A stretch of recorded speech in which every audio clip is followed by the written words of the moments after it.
does state that as of now, he can't shapeshift like he used to. Oh, how convenient.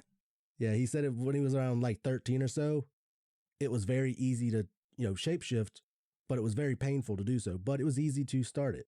But he did say that they put an implant in him, and he provided an X-ray of it as well. So I have a picture of that we could share. It honestly looks like a stick of Trident gum. It does. It looks like a stick of Trident gum right where his like hip bone is, kind of. I would say that's probably in his butt cheek. Huh. And he says that's an implant? Yeah. Okay. Well, he should go get it cut out. All right. But the interview is pretty interesting. He goes through and he talks about all the different programs, locations, and the trigger words that they used on him and stuff like that. To make him turn into a wolf? I guess. Oh, okay. All right. Yeah, we'll provide links to that and pictures of his implant. Yeah. All right. So I guess that takes us into theories. So this first theory we're going to talk about, that Jonestown was actually one of the test sites for MKUltra. Now, if you aren't familiar with Jonestown, basically in a nutshell, Jonestown was a cult led by a guy named Jim Jones. This Jim Jones dude wanted to create a socialist, communist utopia where people of varying ethnicities could live free from the social and political oppressions of the United States at the time, as well as away from the threat of nuclear war that was going on. So Jim decided to get an assload of people, like, around like 900-ish, to come and join him in northern South America. But here's the thing. Jim Jones had a personality of a textbook cult leader. He wanted full devotion from his followers and would often retaliate in violent ways to individuals who didn't obey him. Because of the way this cult was run, people were not allowed to like speak freely, and any weird, odd behavior was reported to Jones. There was a lot of snitches there, and he would act accordingly to kind of like get those people out of his group. This would have like friends turning against friends. Family members would often turn in other family members. They were all just stabbing each other in the back. There's a lot of snitches. So a congressman of the United States named Leo Ryan heard about Jonestown and then heard a rumor that people were being held against their will there. So Leo decided to gather up a group of staff members and journalists and decided to pay Jonestown a visit. Now, he went there, he visited with the cult for a little bit, and he was like, okay, it's a little weird. So him and his crew went back to the airstrip to return home. But get this, Jim Jones sent some members of the cult to kill him to assure that they never made it back.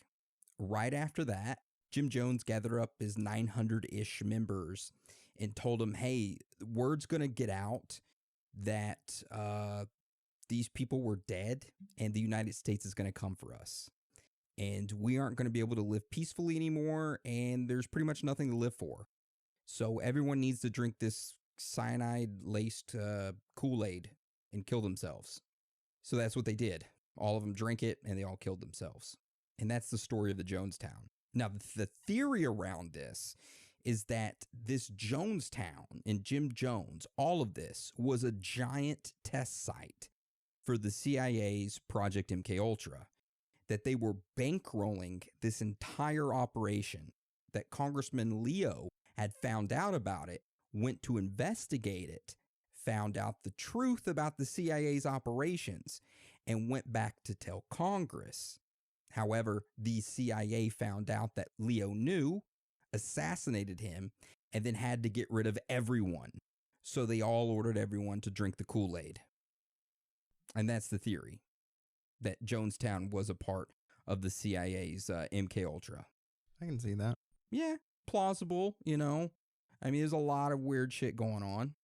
Like, where did they get the cyanide? They had it. Yeah. Don't you have some? Yeah, of course. No, I don't know where they got it. I just assume that they had it, you know. Question is, how'd they get that much Kool-Aid? I was going to ask that, but I thought that'd be wrong. That's a lot of Kool-Aid. That is a lot of Kool-Aid. All right. So what's this next theory we got? Bet that shit was watered down. All right. This next theory is that the CIA's techniques of MKUltra were so good that they accidentally and knowingly created mind-controlled serial killers and mass murderers by using isolation, trauma, inflicted psychological punishments. So these serial killers and mass murderers were already on the ledge and didn't need much of a push to go over it. The CIA used techniques to create scenarios to push these killers over the edge. And during the time frame that Project MKUltra was occurring, we saw a spike and a ton of serial killers. What do you think of that? It fits. A lot of serial killers in that time frame, and you got Project MKUltra going on. Yep. Gary Heinzek. You remember you found that article about Gary Heinzek, the dude that would kidnap women and throw them in a hole. Oh, yeah. He was part of it. He was stationed with Jeffrey Dahmer. And it basically, it proved that it could have been Dahmer with him because he was subjected to this in Germany. Yep. While in the military. And when we talked about Timothy McVeigh, a more recent one, because he was seen by a MKUltra psychiatrist in the 90s while in the military. It was that one base too that they had a lot of stuff happen at. Yep. Damn. So good. That is a pretty good one. Yeah. I mean, it does fit the timeline perfectly. It does. All right, Dan. So what's this next one we got? This next theory is that the CIA reports to an elite society. That this elite society used these findings from the 50s and 70s to help control society better, aka make us the sheep. So it's basically that the Project MKUltra was all of it, and all of its findings was given to this elite society, aka the Illuminati or whomever it is. The deep state. The deep state, to help them control the masses better. Okay. I mean, if you look into it, who does the CIA report directly to? The president. That's the only one they report to. Yeah, nobody else.